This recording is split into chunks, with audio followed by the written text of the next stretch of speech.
Good evening, everyone. My name is Andrew Dalton, and I'm the Executive Director of the Adams County Historical Society in Gettysburg, Pennsylvania. Thanks so much for joining us for our weekly Thursday evening Zoom program. We're live on Facebook. Actually, we did tape this a little earlier, so we will try to monitor the questions if you have any tonight. If you're new to the Adams County Historical Society, we are a huge repository of information and historic items located in historic Gettysburg, Pennsylvania. We have over 1 million items in our collection, ranging from Indian arrowheads from the prehistoric times all the way through to the Eisenhower era and even far beyond to the present day. So anyway, I want to introduce our speaker tonight, who you all know very well, Tim Smith, who is our historian and a licensed battlefield guide for the past 20 years here in Gettysburg. He is probably the Gettysburg's biggest scholar on William H. Tipton, the topic of tonight's program. Tipton was a local photographer who took thousands of views of the Gettysburg battlefield, many very early rare images that we know today. So Tim actually wrote a book about William Tipton, which you can purchase on the Adams County Historical Society's website. It's called Gettysburg's Battlefield Photographer, William H. Tipton.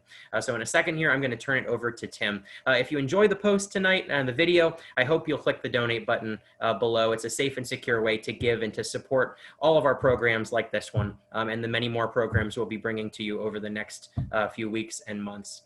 So let me get into Tim's presentation here, and Tim's going to come on screen in a second and begin.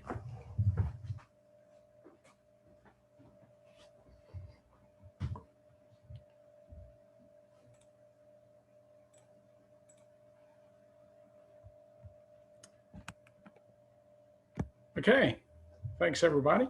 So yes, as Andrew mentioned, tonight's program will be based upon a book that I had written a number of years ago on William H. Tipton, Gettysburg Battlefield Photographer. So William Henry Tipton was born in 1850, a native of Gettysburg, Adams County, Pennsylvania. He was an apprentice to the Tyson Brothers of Gettysburg as early as 1862. Following the Battle of Gettysburg, he assisted the Tysons in recording a series of views of the town and the battle. In the post-war era, Tipton established himself as one of the best-known photographers in the country. By 1888, he claimed to have possessed over 5,000 battlefield views and 100,000 portrait negatives.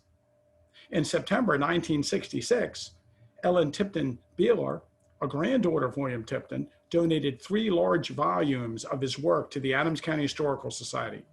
These sample books contain over 1,000 images, many of them not available anywhere else. In addition, the Society has received dozens of donations of hundreds of glass plate negatives, stereo views, cabinet views, and other group views of Tipton's over the years. Let's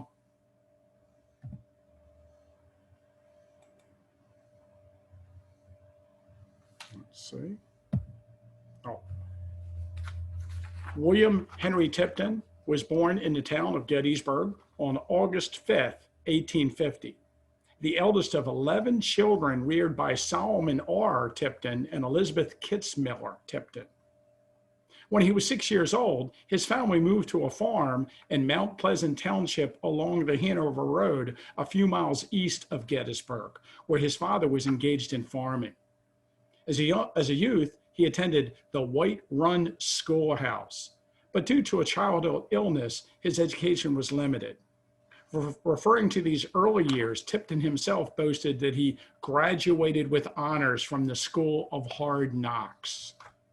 You can actually see the Solomon Tipton farm, or S.R. Tipton, and the White Run Schoolhouse on the 1858 wall map along the Hanover Road, just to the east of its modern intersection with Low Dutch Road.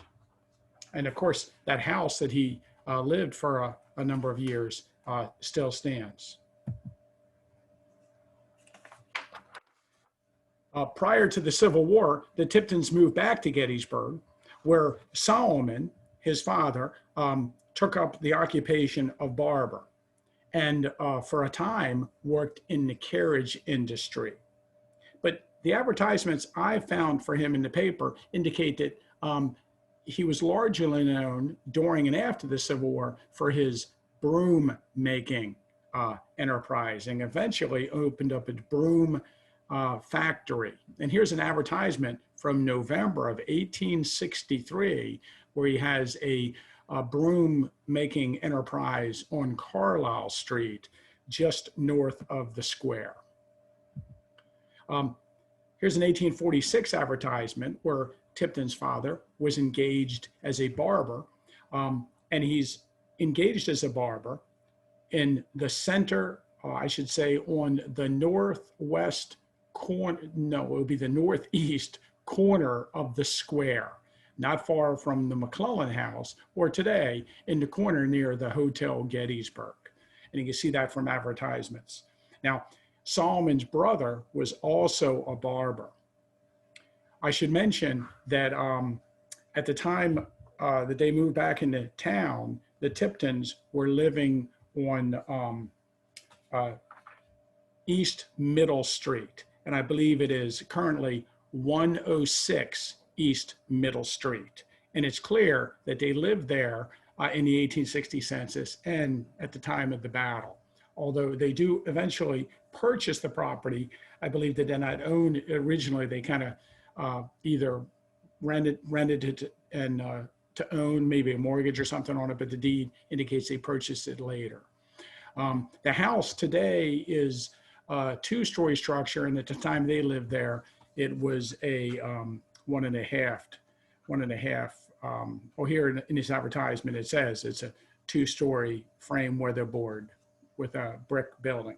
But today, I think it has a huge addition that's been placed onto it over the years. Now, William Tipton's uncle and Solomon's brother, John, eventually took over the barber shop in the Diamond in the corner of the square near the McClellan House. And John Tipton was very prominent in the town as a barber, and his advertisements are very prolific in the newspaper. And he actually played the banjo and the guitar, and he's well known for that. And he actually made a song up based on a poem about his barber shop. And I just find it very fascinating, so I put it in the show. It goes along with some kind of tune called Hiawatha, which I'd imagine was based on the 1855 poem, the Song of Hiawatha. And I have no idea how it's supposed to go, but I imagine it's something like, go to Tipton's, go to Tipton's, go to Tipton's in the corner, in the corner, in the diamond near McClellan's. I think you get the idea. It's a catchy little tune. But while William Tipton's uncle was at that barber shop in the corner near McClellan's Hotel, an event occurred that would ever affect his life. And there are two versions of how it went down. But according to the 1886 Adams County history in the biography of William Tipton, it says, he quite early developed a taste for drawing and whiled away many an hour in executing pictures, some of which, coming to the notice of Mr. C.J. Tyson, so greatly attracted his attention as to result in the engagement to learn the art of photography in 1863, when our subject was 12 years old, which he did in the gallery of the Tyson Brothers. So the Tyson Brothers Gallery originally was in the McClellan House and then moved onto York Street, a short distance from the Diamond. Another version of the meeting of young William Tipton with Charles J. Tyson is in a biography written of Tipton when he was running for office in 1896. And this is from a Littlestown newspaper. His talent for drawing and painting attracted the attention of Colonel John H. McClellan, at whose suggestion he was apprenticed to the Tyson brothers to learn the art of photography. His progress was so rapid that he started out to make views and groups on the battlefield as early as July 14th, 1863, only 11 days after the battle, and when but just 13 years of age. At the age of 15, he was placed in charge of the establishment, and at 17 was in business for himself, having succeeded his predecessors. So that's kind of interesting. So William Tipton went to work as an apprentice for the Tyson Brothers photography firm of Gettysburg, Charles and Isaac Tyson, at the age of 12. We're fortunate that the Tysons family photograph album was photographed, reprinted, or I should say recopied by William Frasinito in his early work on the Tysons. The Tysons family allowed him to record some of the photographs from it, and he was able to get this photograph of William Tipton when he was 12 years old, taken at the Tyson Brothers studio. And this is from, like I say, the album owned by the Tyson family. So there you have it, what he looked like in 1862. Now, at the time of the battle, as I said, he lived on Middle Street. We are fortunate that we actually have an account of William Tipton's activities during the Battle of Gettysburg. On July 1st, William Tipton was with a group of boys at the corner of Chambersburg Street and the Old Millerstown Road, near the edge of town where Chambersburg Street becomes Buford Avenue. And according to this account, written in 1914, Tipton saw John Burns come up his house and get into an argument with one of his neighbors. Now, we had this account, and this account is pretty well known. It was in a little booklet that was published in 1914 about Lincoln and John Burns and them meeting, on November 19th, 1863, and people attending. But when I was working on my book on John Burns, and I visited the Rochester Museum and Science Center, I discovered that John White Johnston had written William Tipton and asked him some questions about the event. And he actually wrote a letter back to John White Johnston in 1915, this was, in which he added a few more details. John Burns came out of his house as Joseph Broadhead, a neighbor, but with one eye was passing. Broadhead had a glass eye. Burns called to him and said, "Go get your gun and go along out and fight the damned rebels." Broadhead jocularly remarked that he had a gun, but no balls. Burns said, "Damn you, why didn't you melt up your pewter like I did and mold them?" After some reply by Broadhead, which I did not get, Burns called him a damned coward, a chicken-hearted squaw, a tallow-faced sissy, a remark in those days that was applied to all men of proper age to wear a beard, but could not grow them one. Miss Mary Slentz, upon hearing the disturbance, came out of her house next door and rebuked Burns for his remarks and pleaded him to stay at home, not to leave Barbara, that it was foolish to venture out. And of course, John Burns did venture out and of course was wounded in the first day's battle. So it's interesting that Tipton is an eyewitness to this event, but also that we have confirmation that he is in town during the fighting. We do have another account of Tipton during the battle as a young boy. A visitor came to his photographic studio in 1892, and he was visiting town, visiting the battlefield, talking to people, and I found this quote that he said Tipton gave him. His family, like the rest of the town, covered themselves by keeping below the windows. And lifting up the morning after Lee's retreat, the boy woke up and no longer heard the snoring of the partisans outside. He raised his eyes above the window line where he lay upon the floor to see through the beginning rain and a blue cap peering over the dry goods box, which had been used as an obstruction in the street. The head was followed by a blue cape and a soldier. It was the advancing pickets of the whole Union Army. The withdrawal of Lee had been while the town slept.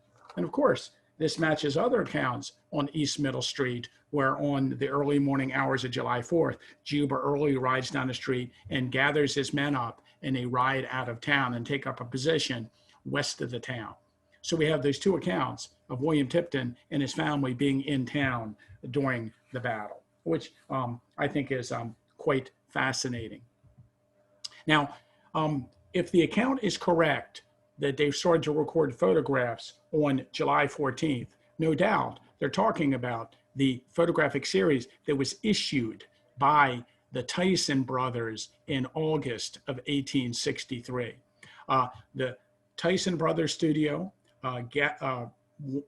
was able to acquire outdoor photographic equipment. They put together a darkroom studio, and they went around and recorded images, and they released these for sale, like I say, a little more than a month after the battle. And there's every reason to believe that the Tyson brothers' apprentice, William Tipton, is with them in recording these photographs.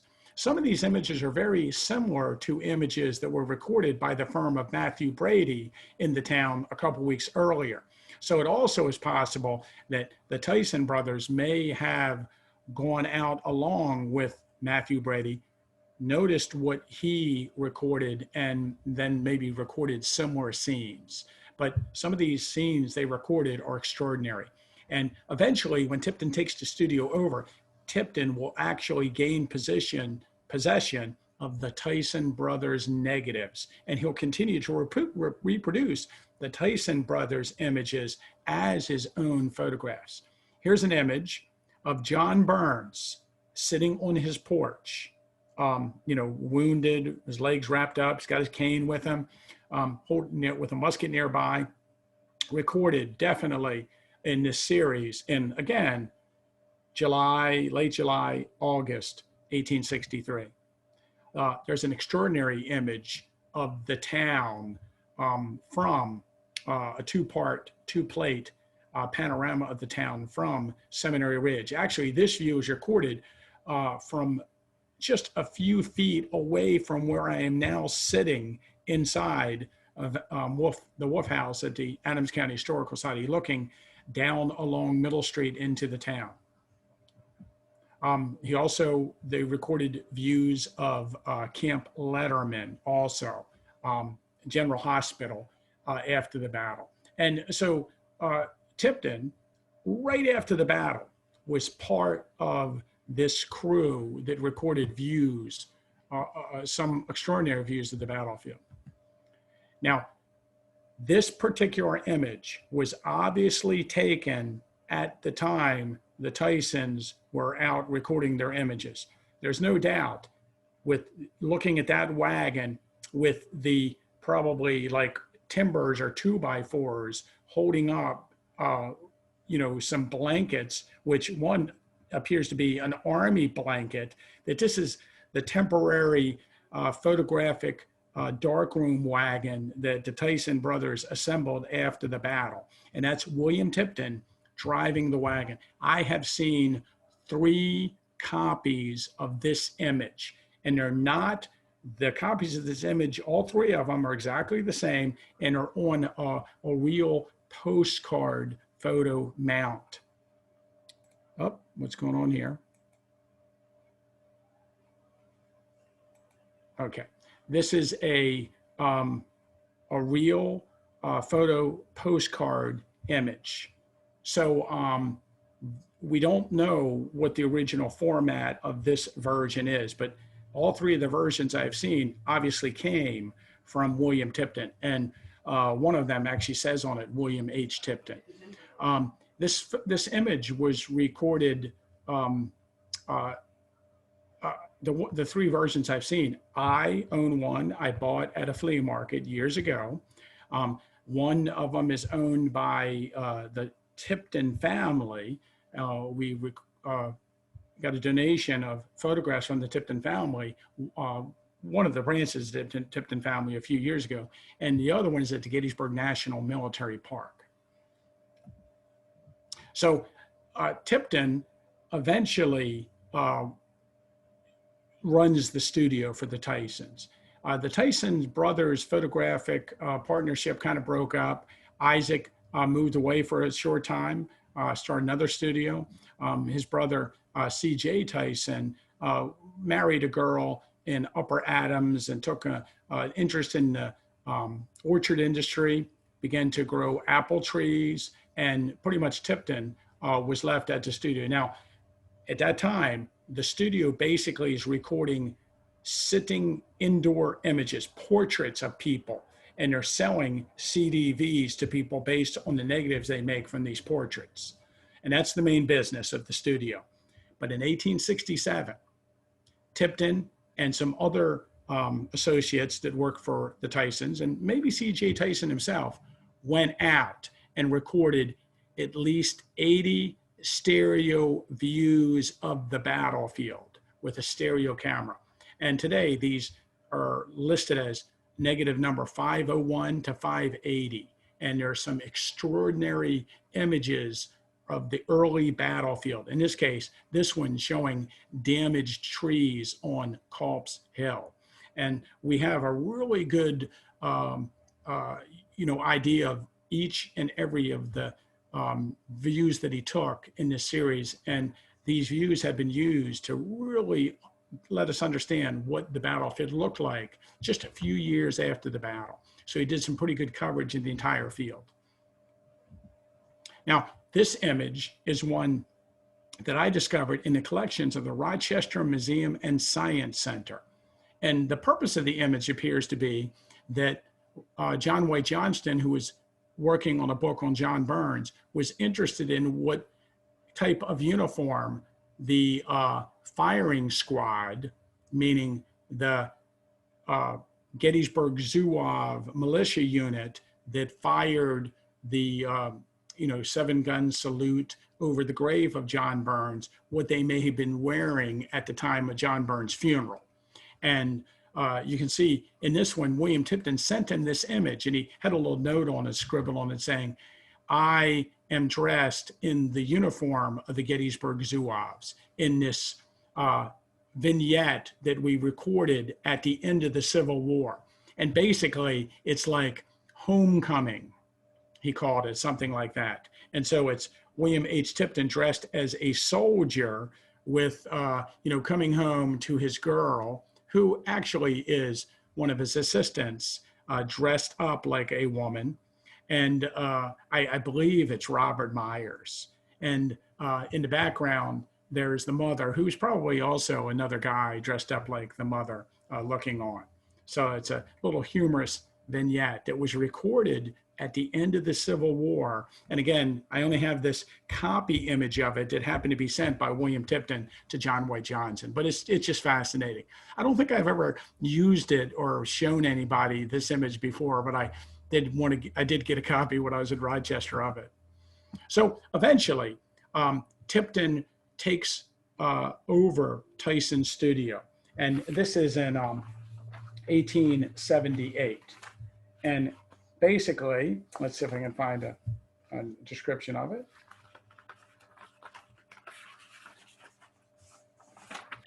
Okay, here it is. I'm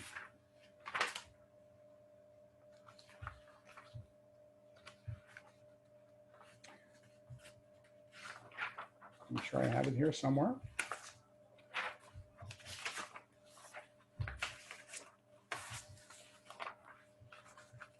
Oh, here it is. So in 1866, when the Tyson Brothers partnership dissolved, young William became the manager of the gallery under the ownership of C.J. Tyson. In 1868, together with Robert Myers, another one of Tipton's employees, Tipton purchased the business, and for a time it was conducted under the name of Tipton and Myers. In 1873, Charles Tyson bought out Myers' interest in the studio, and it was conducted under the name William H. Tipton and Company until 1880, when Tipton bought Tyson out and became the sole owner. And then from that point on, everything is W.H. Tipton. So sometimes it helps to understand the different people that operated the studio at different times, so you can be more knowledgeable about the views that we have and when they were recorded.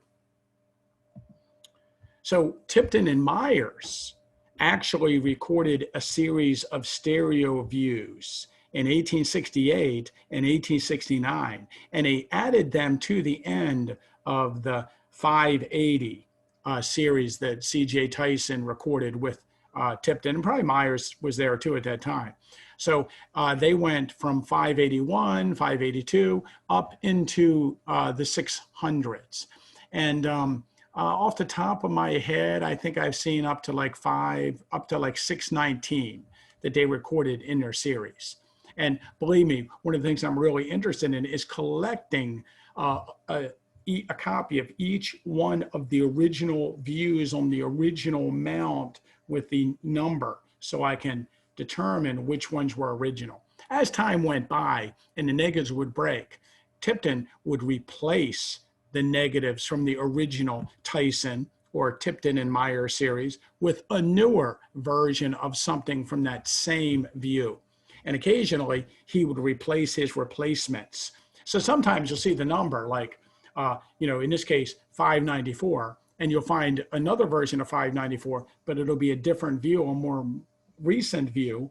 But a lot of people don't realize that, and they think that the view is continued throughout. It's always an interesting research project into Tipton and all his negative numbers and how they work. And if anybody, I'm not going to get into it in great detail in this program, but if anybody's interested in how the negative numbers run, I'd be more than happy to talk about it.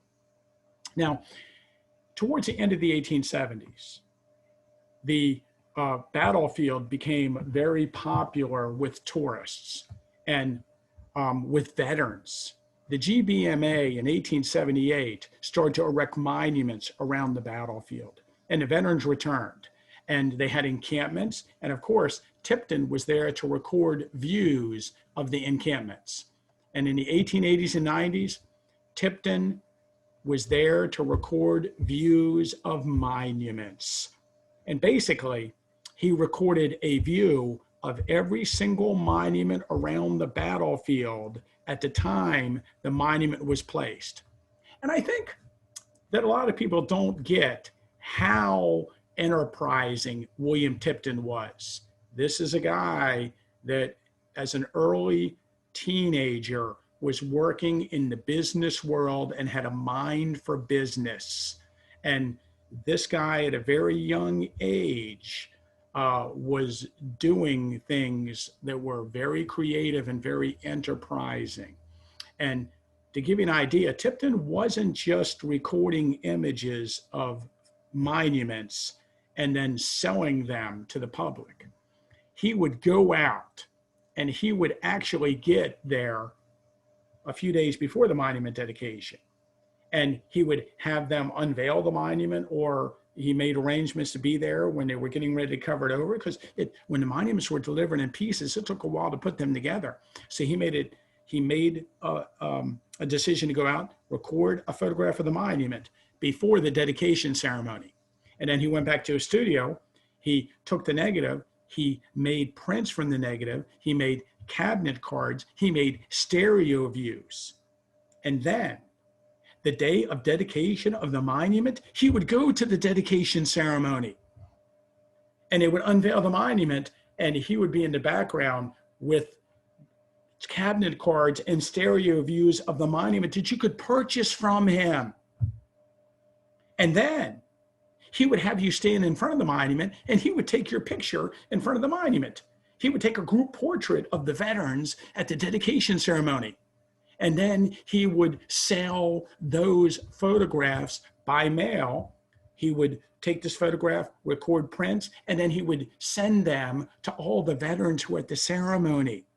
So every time a monument was dedicated, he was making money off the people at that ceremony. And they wanted photographs of their monument. They wanted their photographs taken at the monument. He was providing a service which no other person at that time was providing. Now, Tipton, just as an example of a series of photographs, these are photographs of the first Massachusetts infantry monument, which is on the Emmitsburg Road, just south of Gettysburg. So he recorded this image of the monument actually arriving. And I think it arrived, I think its monument dedication off the top of my head is 1885, 1880, it's 1885 or 1886. 1885, I want to say, but. So it's coming down the Emmitsburg Road in a car. look at that. Have you ever thought about how heavy the pieces of this monument are and how they delivered them? Maybe they came in by train and these guys got that off the train and, to station and put onto this cart and they're hauling it out to the battlefield. But look at the wheels on that thing on the Emmitsburg Road. And then, of course, they have to erect the monument. They have to establish some kind of large, pulley system and get these rocks up into place and assemble it. And then Tipton recorded his images of the finished monument. And then he was there at the dedication in the crowd. And here's his view of the dedication ceremony of the 1st Massachusetts Infantry. And you can see the tent over there where speeches were made and the veterans gathered around. And here's a view of the officers and veterans, of the 1st Massachusetts in front of their monument. Fascinating.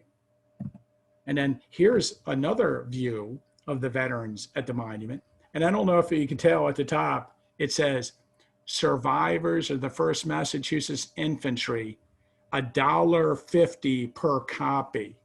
So it even gives us an idea of how much he would charge for the photograph of the veterans when he sent it to them. And you can order it in different sizes. We have an 1894 catalog which explains the different sizes of negatives, the sizes of the prints that you could make off of the negative. Of course, there's also a famous photograph where the veterans are gathered around at another occasion, and Josephine Miller, this is actually, I think, the same dedication. Josephine Miller Slider, the famous battlefield girl who baked bread for the 1st Massachusetts, is there in the crowd. And he also recorded a photograph of her baking bread for all the soldiers, just like she did at the time of the battle.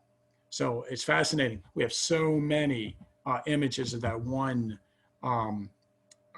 dedication and monument.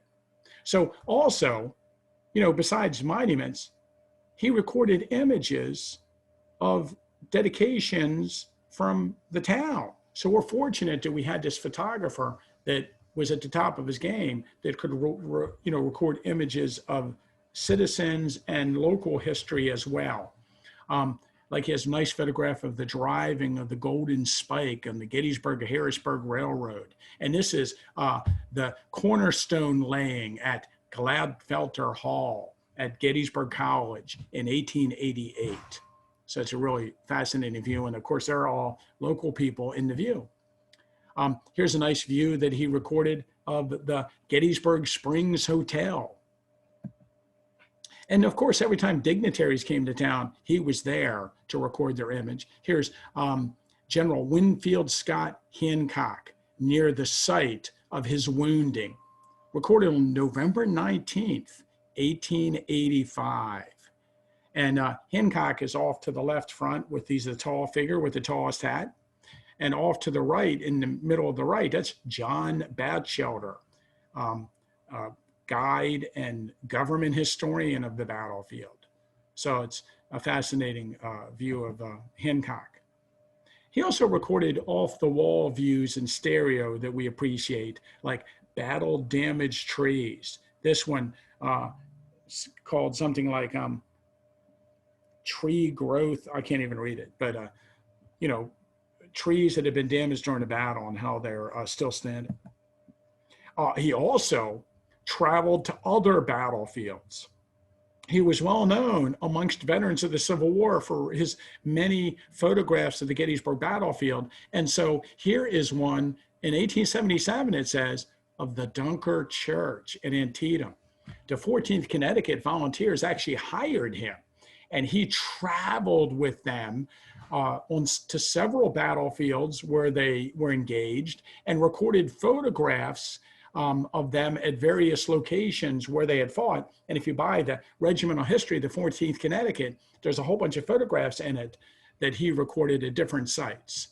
And, I've seen photographs that Tipton recorded of Spotsylvania and Fredericksburg, and of course, many at Antietam. So he was very prolific, not just at Gettysburg, but in other areas of American history.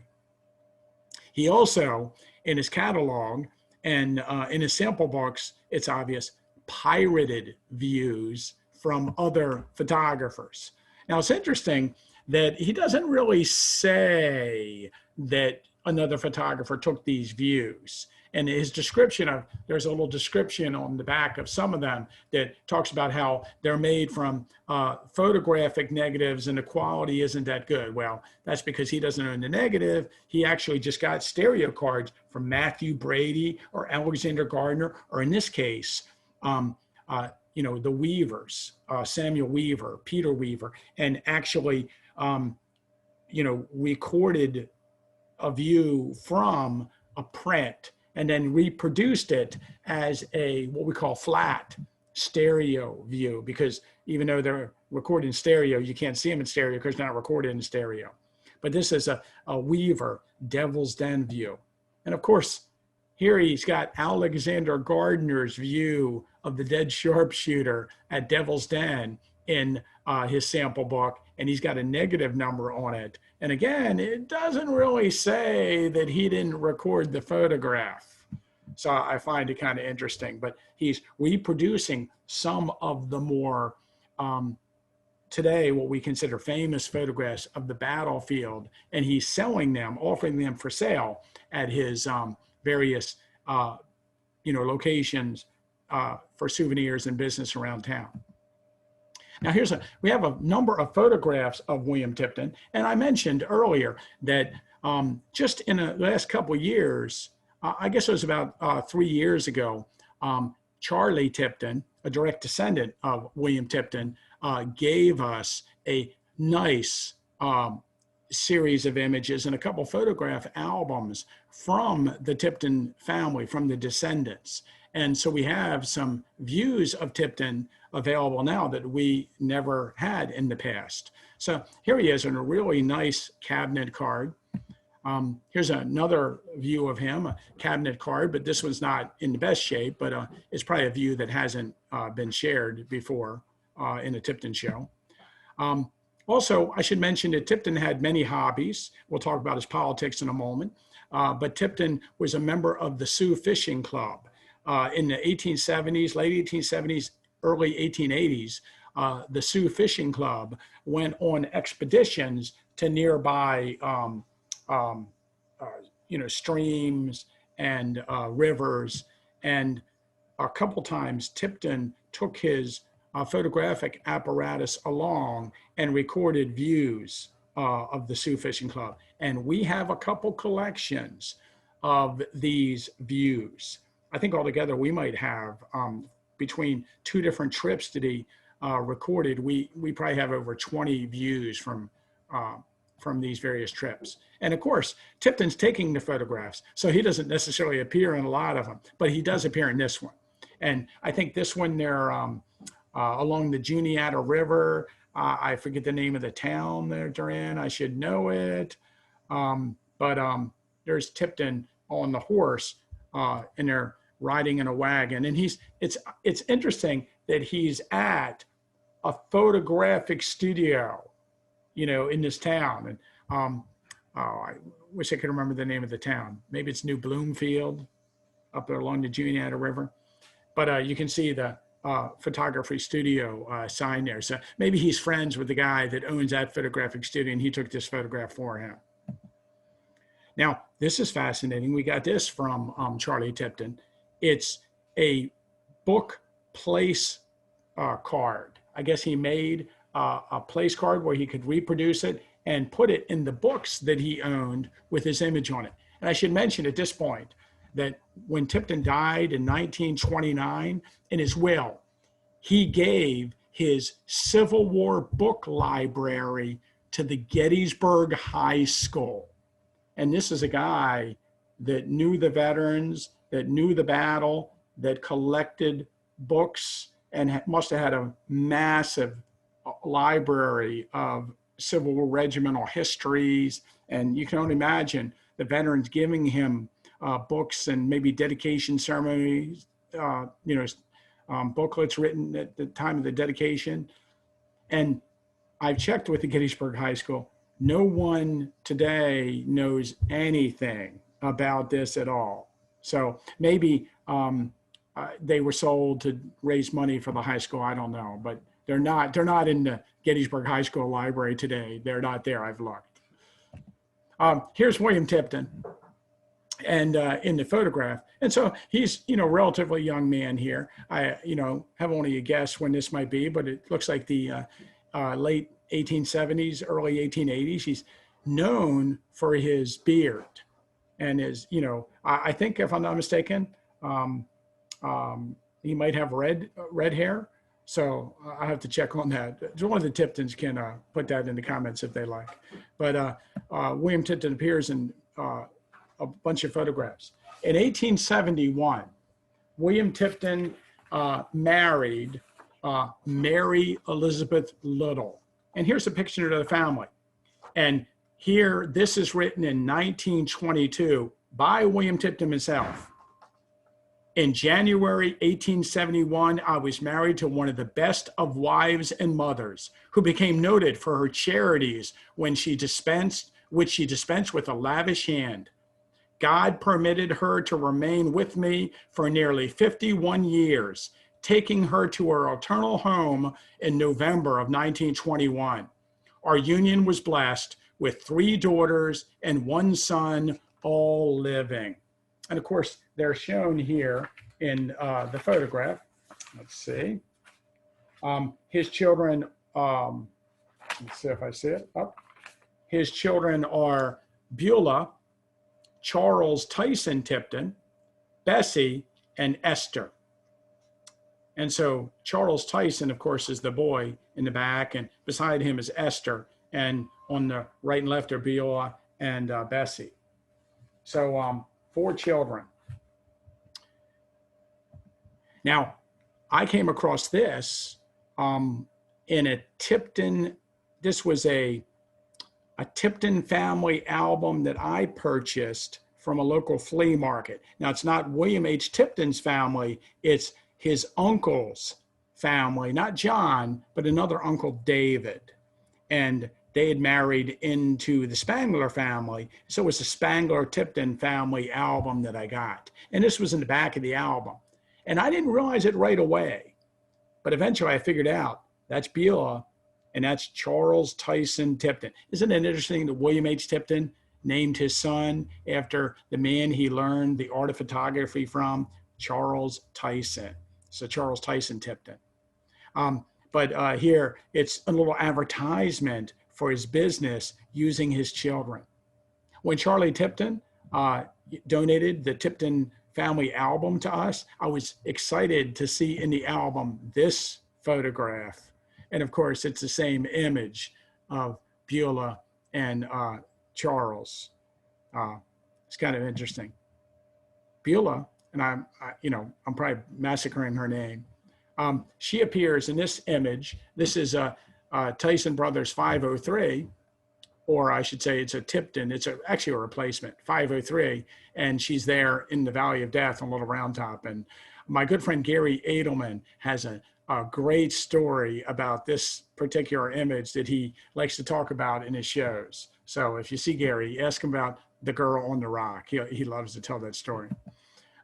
We also have this view that came from the Tipton family album. And you might look at it and I didn't realize this right away. We have this photograph in our Devil's Den book, Gary Edelman and I.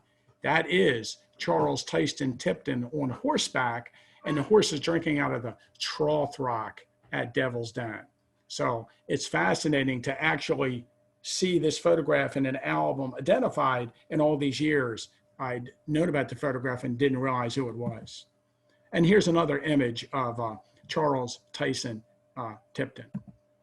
And, Esther, his daughter, gained some local notoriety because in World War I, she was an Army nurse. She actually traveled to France and then occupied Germany and cared for wounded United States soldiers in Europe during World War I. And we have some information here at the Society about her. And sure enough, in the Tipton family album, there's a really nice version of this photograph that we got of Esther. But you might know she was on the cover of the Journal last year that had an article about Adams County in World War I. Now, as far as his business locations go, let's see where did I put that? Got too much stuff on my table. So here's a nice, the back of Tipton's cabinet cards always had a really nice advertisement for a studio. So at the time of the Civil War, the Tyson Brothers studio was in this building on York Street, which is along the first block of York Street. And, it was on the second floor, right above what was for many years the Cannonball Malt Shop. And of course, the studio had an artillery shell sticking out of it between the windows. By 1879, here's an image of the McClellan, the McLean family inside that particular studio, looking from the inside out towards those two windows are onto York Street. Just to give you an idea of something from inside the studio. And I should tell you that much of Tipton's business was studio work, where people came to the studio, had their image recorded. In 1879, the primary studio was moved onto the first block of Chambersburg Street on the north side. And you can see here where it says Tipton's Gallery, and you get an idea what building we're talking about. In 1902, the main gallery of his operations was moved to the south side of the street at the present 22 Chambersburg Street, where he lived and worked until his death in 1929. Here's an image from the early 1900s, and you can see a little motorcycle and side cart in front of Tipton's storefront. Here is an extraordinary image, and we do have a really nice print of this.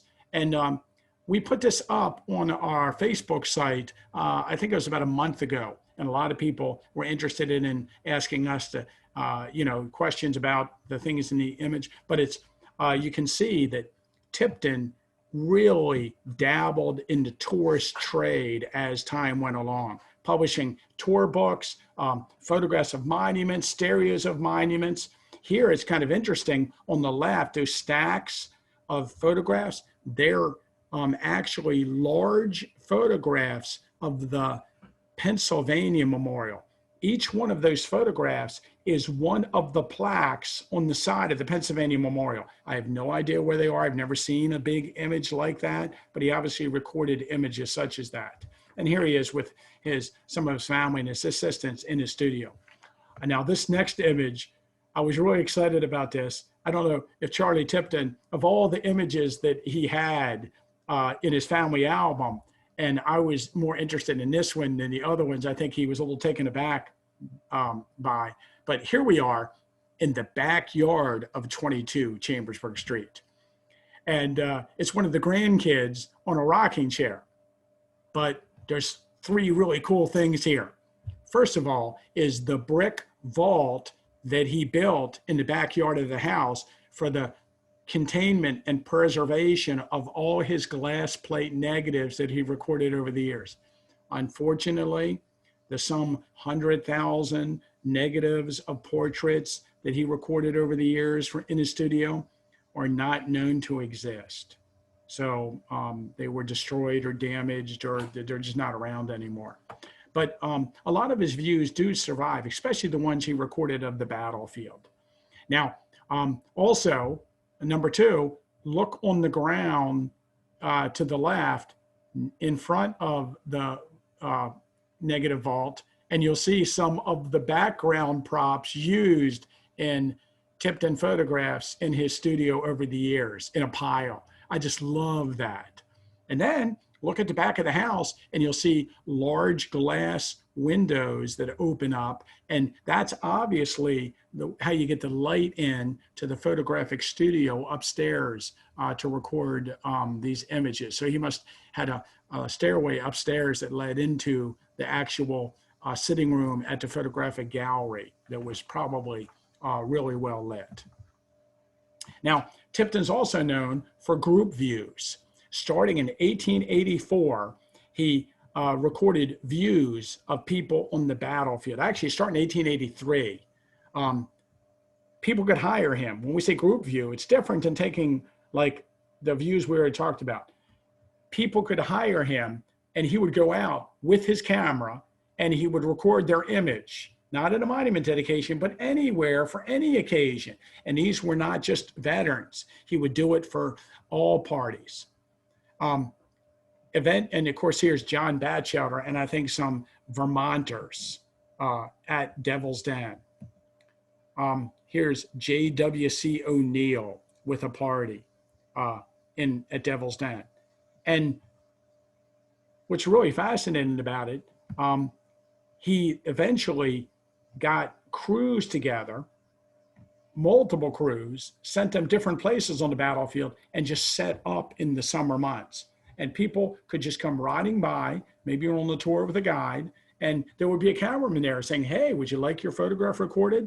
And he would take their photograph, they would pay, he would take their name and address, and he would send them prints in the mail of their visit. And if they wanted to order more prints, of course, there's a negative number on the image that you can order further prints.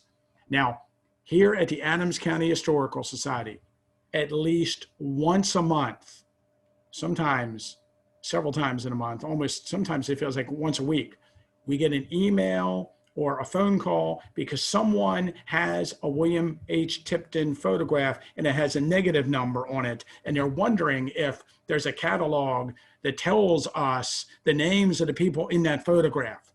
There is no such thing. There is an 1894 Tipton catalog for the views on the monuments on the battlefield. And it has some of the dedication views in it.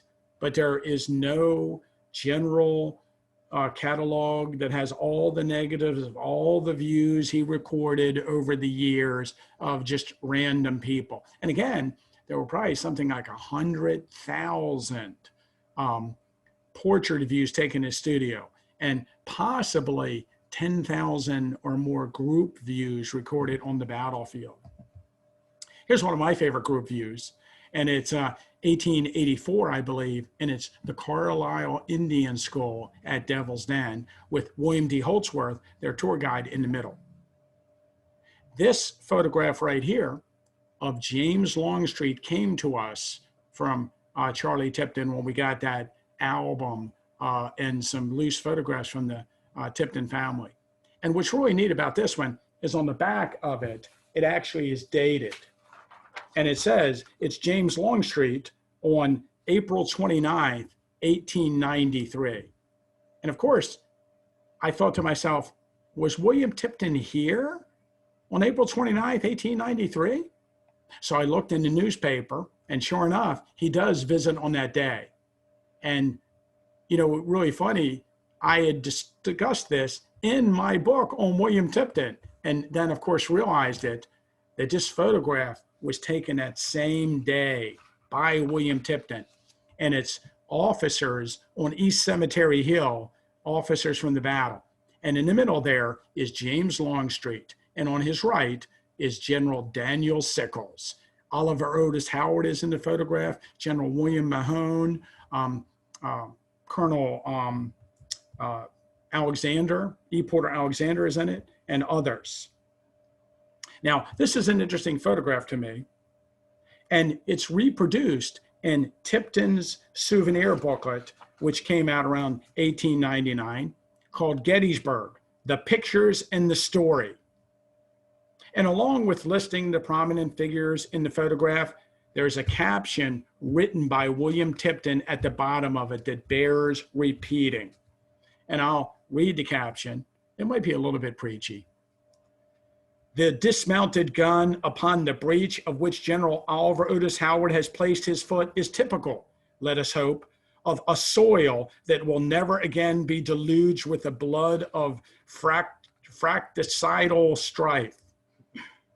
And that not only the North and South will ever keep closed the gulf that divides them in the past, but also the present gulf of race prejudice that separates the white man from the still morally enslaved men of color. That's some deep stuff from William Tipton about 1899.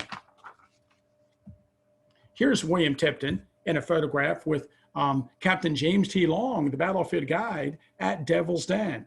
And this is just a small detail of a group view, but just like Matthew Brady, William Tipton would slide into some of these photographs that his firm was recording, because he, by this point, no longer was the one behind the camera. He just was the business manager of the enterprise. In 1884, they started a picnic ground at Round Top Park. And William Tipton had a photographic studio there, a tintype gallery. And you can see in this image, here is the tintype gallery. I should say this is an image recorded outside the tintype gallery. We have a bunch of these at the Adams County Historical Society.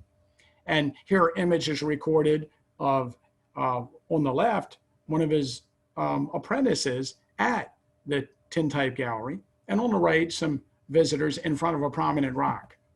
And you might recognize the man on the right who I coerced into standing at the same rock at Round Top Park. So, you know, you can go take these photographs that William Tipton recorded out onto the battlefield at Devil's Den or Little Round Top. You can find the exact rock in the photograph and stand at the same location that William Tipton stood when he recorded these images, or William Tipton's apprentices. So here, there's also a photographic studio at Devil's Den, and the Mumpers rent it, and Tipton sort of manipulated ownership out of the Mumpers into his hands in the 1880s. And, you know, when you look at William Tipton, he's a very complex figure. He's a very interesting businessman, and he's not always popular with everyone. Here's Jacob Mumper inside the photographic studio. Here's an image recorded inside the Devil's Den photographic studio. And here's one of the Mumper images that shows the studio at the edge of the trees at Devil's Den. Here's an image by Tipton behind the photographic studio. And we have several images that we've decided are Tipton or Mumpers tintypes that were recorded on rocks right around the studio at Devil's Den. And we've assembled quite a collection of these images at the Adams County Historical Society. Here's Tipton in the lower middle foreground. He's with what they said was a group of hack drivers, you know, early battlefield guys that would take people around the battlefield on tours. And of course, this is about 1890. In 1893, William Tipton was involved in the efforts to bring the Gettysburg Electric Railway to Gettysburg. And at the time, he was a president of the town council. He helped the trolley gain permission to use the roads in town and in Cumberland Township. And as luck would have it, the electric trolley made a stop at his amusement park and photographic studio at Devil's Den. He opened up a place called Tipton Park, where he had not only the photographic studio, but created a dance hall, had a restaurant, and it was condemned in 1901. But Mrs. Tipton said on a busy day in the year 1900, it was not unusual to have 3,000 visitors a day through the park. So it was pretty busy then. And you can see the electric trolley was eventually condemned by the federal government in 1896. It was removed, the track, in 1916. The photographic studio was condemned, and it was rolled up from Devil's Den into along Warren Avenue. And for many years, I think until 1920, it stood, and a guy named Blind Davy ran a souvenir stand out of Tipton's old photographic gallery. And you might notice in this photograph of Blind Davy at a souvenir stand that for some reason Blind Davy has a pistol. I guess he's very confident in his ability to aim and fire at you if he hears you trying to steal something behind him. One of my favorite games to play with these old photographs is find William Tipton's photographic wagon. And, you know, he had these photographic wagons made up where he'd send his crews around to record images of parties on the field. And I'll bet you it was fascinating when these wagons pulled up. People were probably very excited to see them. And in the background of some of the photographs, you can see his wagon. Here's a small detail of a photograph on Copp's Hill where you can see the wagon. And here's a 1898 image taken from the top of the Oak Ridge Observation Tower. And on the bottom left-hand corner, I'll blow it up. But there's the Tipton photographic wagon.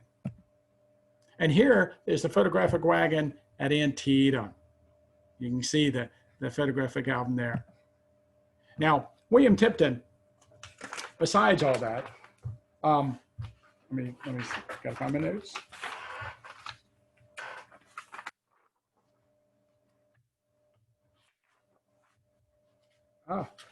So besides all the things we discussed, Tipton dabbled in politics. He was elected as town burgess in 1884 and served 4 terms. He served on the town council for 9 years, and from 1898, served a term in the Pennsylvania state legislature. For most of his life, Tipton was a staunch Republican, but became a prominent member of the Bull Moose Party as time went by. He was a member of the convention and nominated Theodore Roosevelt in 1912. These exploits in politics gained him the nickname Boss Tipton. As we already mentioned, he was a very shrewd businessman. As time went on, locally, he was a member of the Trinity Reformed Church. He was involved in a number of organizations, including the International Order of the Oddfellows, the Improved Order of the Redmen, the Benevolent and Protective Order of the Elks, the Gettysburg Rotary Club, the Gettysburg Chamber of Commerce, and the Gettysburg Battlefield Memorial Association. And of course, here in the photograph, he was a member of the Gettysburg Masonic Lodge. Now, many of his views were donated to the Adams County Historical Society. When Ellen Tipton Beeler donated 3 large sample books of his photographs from his gallery, and many of these photographs are just an enormous amount of views. In the 1940s, Tipton's son, Charles Tyson Tipton, actually donated a large amount of views to the Gettysburg National Military Park. Tipton had died in 1929. With over 60 years in the business, his obituary referred to him as Dean of Pennsylvania Photographers. In a well-attended funeral, Tipton was laid to rest in Gettysburg's Evergreen Cemetery. Although he was a controversial figure at times locally, he was considered to be one of Gettysburg's most progressive and far-sighted citizens. We also have in our collection hundreds of negatives from William Tipton that were given to us by his granddaughter. And over the years, many people have donated group views of Tipton's images and photographs recorded in his studios. In short, the Adams County Historical Society has amassed one of the largest publicly held collections of William Tipton's work. So I want to thank everybody for listening to our program tonight. And here's Andrew with a few final words.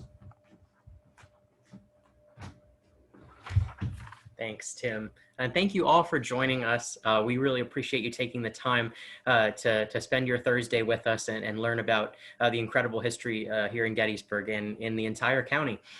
So if you enjoyed the video, I hope you will hit the donate button to support our work. We have, as Tim mentioned, so many irreplaceable materials here at the Adams County Historical Society, and we need your help to make sure that they're preserved properly. And we're gonna hopefully have a big announcement for you toward the end of this year about our future as an organization and some new experiences we'll be providing right here in Gettysburg in the years to come. So thank you again for your time tonight. And we will be back with you next Thursday with another program, topic to be determined. And I hope everyone out there is safe and healthy. And thank you so much once again for your wonderful support. And please like our Facebook page as well if you have a chance. So good night, everyone. Thank you so much for your time.